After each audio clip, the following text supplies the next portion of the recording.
39वें Eurasian group plenary and working groups की बैठक 25 से 29 नवंबर के बीच इंदौर में होगी। इसमें विभिन्न देशों के लगभग 150 प्रतिनिधि शामिल होंगे। इनके साथ ही भारत सरकार के केंद्रीय मंत्री मुख्यमंत्री डॉक्टर मोहन यादव और प्रदेश के मंत्री भी मौजूद रहेंगे। ब्रिलियंट कन्वेंशन सेंटर में आयोजित इस बैठक के लिए सरकार की तैयारियां जोरों पर है। भारत सरकार के अतिरिक्त सचिव विवेक अग्रवाल ने गुरुवार को ब्रिलियंट कन्वेंशन सेंटर में समीक्षा बैठक ली। बैठक में मनी लॉन्ड्रिंग और आतंकवाद को हो रही फंडिंग के खिलाफ रणनीति बनाई जाएगी।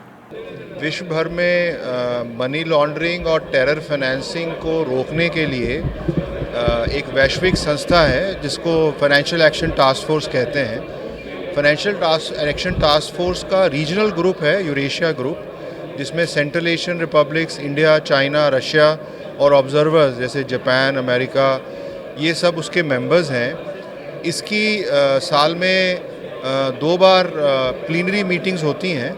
तो इस बार की जो प्लीनरी मीटिंग है वो इंदौर में हो रही है, जिसमें विश्व भर से करीब 200 इंटरनेशनल डेलीगेट्स आएंगे और जो विश्व में और इस रीजन में विभिन्न प्रकार के मनी लॉन्ड्रिंग और टेरर फाइनेंसिंग के रिस्क हैं उसके ऊपर चर्चा करेंगे, उसको काउंटर करने के लिए स्ट्रैटेजी बनाएंगे। और ये हमारे लिए एक बड़ा मौका है देश के लिए, बिकॉज अभी भारत का जब एवेल्युएशन हुआ तो FATF के एवेल्युएशन में भारत की रैंकिंग सबसे ऊंची रैंकिंग आई, जो हम यहाँ पे एनफोर्समेंट डायरेक्टर के माध्यम से, FIU के माध्यम से, हमारी इंटेलिजेंस एजेंसीज के माध्यम से मनी लॉन्ड्रिंग और ब्लैक मनी के ख़िलाफ़ जो हम काम कर रहे हैं उसके बारे में भारत को वरीय माना गया।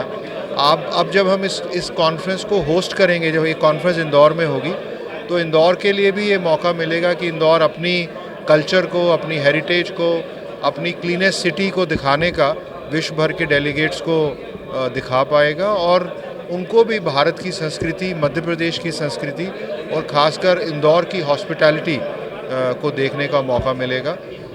ये कॉन्फ्रेंस 5 दिन चलेगी, 25 नवंबर से लेके 29 नवंबर तक, और इसमें विभिन्न प्रकार के कार्यक्रम होंगे, जिसमें शहर के विभिन्न स्थानों का भ्रमण भी होगा, ट्री प्लांटेशन की ड्राइव भी होगी और साथ साथ जो कॉन्फ्रेंस के विचार विमर्श हैं वो भी होंगे। क्या है कि जब भारत ने अपना काम किया और भारत ने काम विश्व की संस्था को दिखाया, तो हमारा जो मॉरल स्ट्रेंथ है वो बढ़ा, क्योंकि अब हम जो हमारे अड़ोस पड़ोस के देश अगर गड़बड़ करते हैं तो उनको हम FATF के स्टैंडर्ड्स और